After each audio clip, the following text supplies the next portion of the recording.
But still, the court had to define Eichmann as a man on trial for his deeds.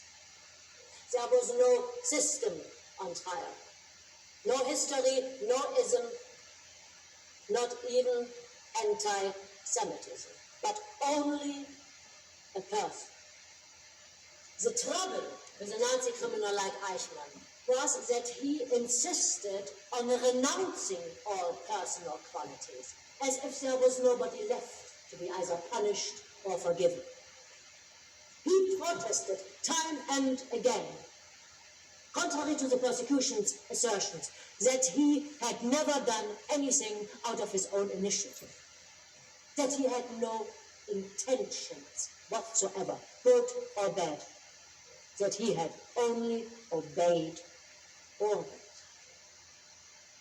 This typical Nazi plea makes it clear that the greatest evil in the world is the evil committed by nobody. Evil committed by men without motive, without convictions, without wicked hearts or demonic wills, by human beings who refuse to be persons. And it is this phenomenon that I have called the banality of evil. Miss Arendt, you're avoiding the most important part of the controversy. You claim that less Jews would have died if their leaders hadn't cooperated. This issue came up in the trial, I reported on it, and I had to clarify the role of those Jewish leaders who participated directly in Eichmann's activities. You blame the Jewish people for their own destruction. I never blamed the Jewish people. Resistance was impossible. But perhaps there is something in between resistance and cooperation. And only in that sense do I say that maybe some of the Jewish leaders might have behaved differently. It is profoundly important to ask these questions, because the role of the Jewish leaders gives the most striking insight into the totality of the moral collapse that the Nazis caused in respectable European society. And not only in Germany, but in almost all countries.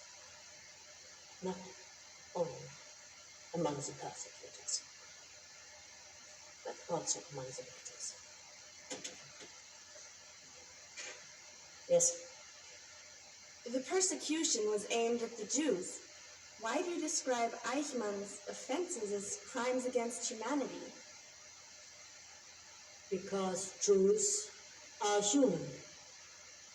The very status the Nazis try to deny them. A crime against them is, by definition, a crime against humanity. I am, of course, as you know, a Jew, and I've been attacked for being a self-hating Jew who defends Nazis and scorns her own people. This is not an argument. That is a character assassination. I wrote no defense of Eichmann, but I did try to reconcile the shocking mediocrity of the man with his staggering deeds. Trying to understand is not the same as forgiveness. I see it as my responsibility to understand. It is the responsibility of anyone who dares to put pen to paper on this subject. Since Socrates and Plato, we usually call thinking to be engaged in that silent dialogue between me and myself. In refusing to be a person, Eichmann utterly surrendered that single most defining human quality, that of being able to think. And consequently, he was no longer capable of making moral judgments. This inability to think created the possibility for many ordinary men to commit evil deeds on a gigantic scale, the like of which one had never seen before.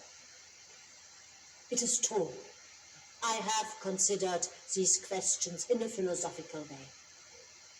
The manifestation of the wind of thought is not knowledge, but the ability to tell right from wrong, beautiful from ugly. And I hope that thinking gives people the strength to prevent catastrophes in these rare moments when the chips are down.